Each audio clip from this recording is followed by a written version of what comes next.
Today I want to talk about the books that I want to read during the season of spring. Spring is finally here. I'm so excited to have longer days, for the days to become slowly warmer, and also to see all the nature be alive again. There's just so many things I love about spring.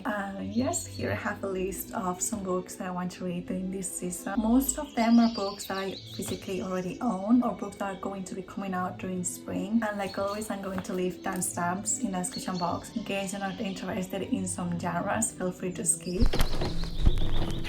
Okay, I'm going to start off with classics. I have two of them. This is the one that I'm most excited for, and it's Frankenstein by Shelley. In my winter reading wrap-up, I mentioned that I've read Romantic Outlaws by Shelley, and I fell completely in love with that book. It's one of my new all-time favorite books, and the book narrates the story of Mary Wollstonecraft and Mary Shelley. Mary Shelley is the author of Frankenstein. There's just so many things that I want to say about this book and about Romantic Outlaws. I obviously still haven't read this book, but I just feel like I already have, because in Romantic Outlaws we get to see so much of the evolution of Mary Shelley writing this book and everything that happened behind the scenes, that I'm just like, I feel like I've already read this book, but I haven't. Even if I do not like this book, I feel like I'm going to have such a strong connection with it, and I'm just going to have a lot of fun reading it. So yes, I'm very excited, I'm very happy to read this book. And the next book is one that I'm actually currently reading, and it's Hangsaman by Shirley Jackson. So I've read We Have Always Lived in a Castle by Shirley Jackson, and I actually didn't like that book, like at all. The characters and the dialogues the characters had between them, they were so annoying in my opinion. Like I could not get through the book without thinking, what the fuck am I even reading? But I really liked the gothic atmosphere that book had, so I still wanted to give Shirley Jackson a second chance. I'm currently reading Hangsaman by Shirley Jackson, and I'm really liking it. This book is loosely inspired by the unsolved disappearance of a female college student near Shirley Jackson's home. When I saw this book at a bookstore and I saw that it was inspired by this, I searched online what the disappearance was. And it's actually a cold case. They never discovered what happened to that poor girl. So I think it's going to be interesting to read how Shirley Jackson took that cold case and wrote a story inspired by that. I'm liking it so far. Like I said, the writing style is so weird. In one sentence, we have two different timelines. Like, I don't even know how to describe it, but I'm having a lot of fun. That's all I can tell you so far. This is a new release, and it's Kaikeyi by Vaishnavi Patel. So this book comes out in May, I believe, but the paperback doesn't come out until November. So I might have to buy the Kindle edition, or maybe even the hardcover. I still don't know, but I really want to read it because it's about Indian mythology, and I do not know a lot about Indian mythology, but my sister's partner is actually from India, and he told me that there's a lot of cool mythology and he thinks I will really like it.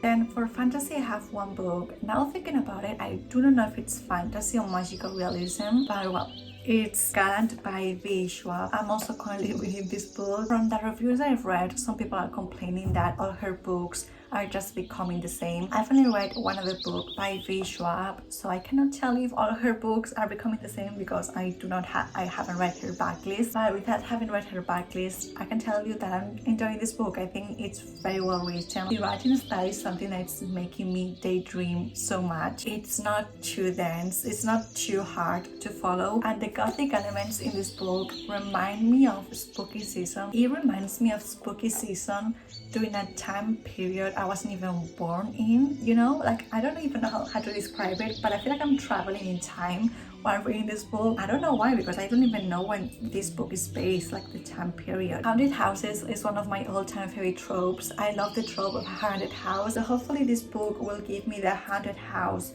trope. I don't even know if this book is about a haunted house. I know it's based in Gallant, so hopefully it will give me that feeling that I'm looking for.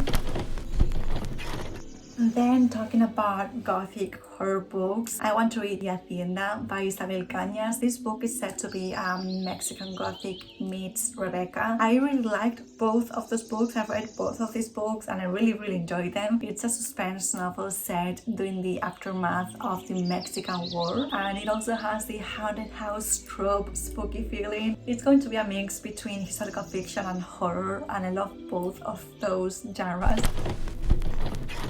talking about historical fiction, the next book I want to read is Prisionero del Cielo by Zafón. This is the third book in the Cemetery of Forgotten Books series. This series has my heart in some way. They're not like an all-time favorite books. I do not think they're like masterpieces, but they're set in Barcelona.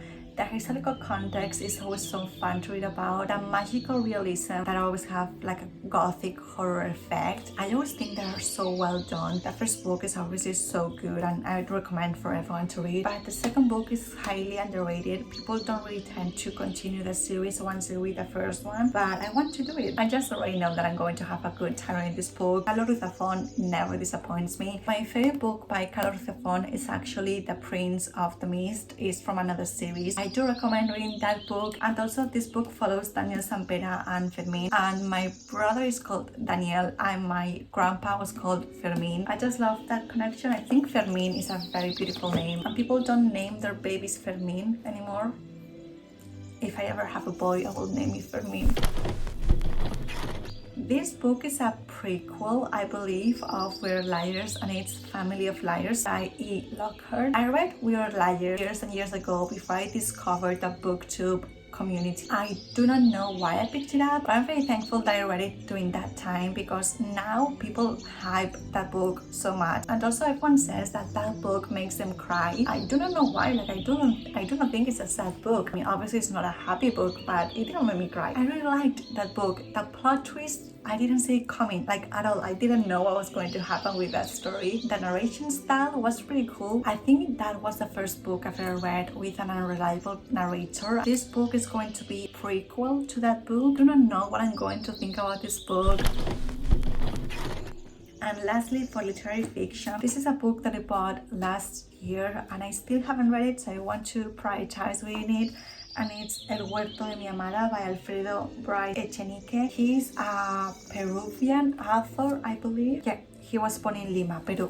He's a Peruvian author. So I bought this book because it won the Premio Planeta in 2002. Premio Planeta is a Spanish literary contest. I really like reading the books that won the Premio Planeta. So when I saw this, it was only €4. I decided to buy it and read it. I know this book has a lot of romance and that's not a genre I tend to gravitate towards too. But hopefully I will like it. I'm going to go into it with an open mind and hopefully I will like it. If it won the prize, I'm pretty sure it's going to be a good one, hopefully. And I also want to read more books by South American authors. So these are the books that I want to read in spring. These are some of them. The other ones I'm going to buy them on my Kindle. Hopefully you also have a lot of good reads you want to read during spring. Hopefully the days are starting to become more calm and warmer where you live. I'm still not ready for the summer heat. Like I am liking these mild, warm days without having to, sit in the heat. I'm just so happy to see nature back, to feel the sun beaming on my face without being too hot. So yes, I'm just excited for spring. I hope you guys liked this video and I will see you very soon. Bye!